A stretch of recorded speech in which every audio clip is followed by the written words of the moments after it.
Masaya ang isang home baker na katulad ko kapag ang client ay madaling kausap. Mag-PPM sa'yo, simpleng tanong lang, magkano ito at anong size? At kapag sinagot na ni baker kung magkano at anong size ang kanyang cake, ay okay na agad sa kanya. Ibig sabihin madaling makaunawa si customer. Mahirap din para sa amin ang magpresyo, lalo na ngayon na napakamahal ng mga bilihin, mga materials at saka yung mga ingredient ay mga mahal din. Siyempre, Google din kami ng oras para sa paggagawa at para mabuo ng maayos ang cake na ipinapagawa ng client. Siyempre, napakalaking factor sa aming mga home baker na paulit-ulit na umorder ang isang client at maging satisfied sila. So ayan nga, thank you so much sa aking kumari Conce na nag-order nito para sa kanyang pamangkin. At dahil nga wala na rin naman akong masabing iba pa kundi sa pasasalamat at paulit-ulit na pag-order, ayan, at nagpo-frosting na nga ako dyan. Yan ay, ang theme ng cake na ito ay Teenage Mutant Ninja Turtle. At syempre pa, para naman makatipid ng konti ng food coloring, ay ipapatong muna sa white frosting.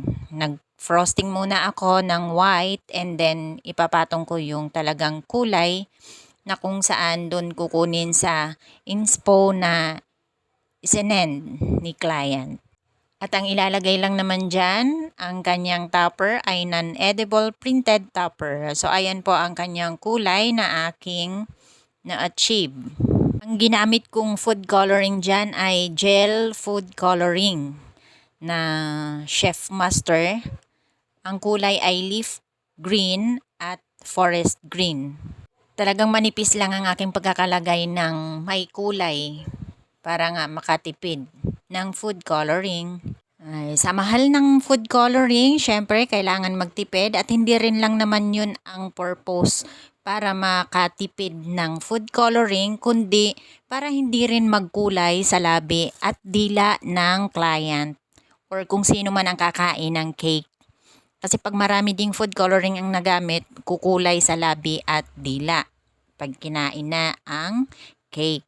Pero syempre nga, dahil may mga theme ng cake na kailangan ay dark color, kasi nga maganda naman talaga pag nasunod ang theme ng kulay.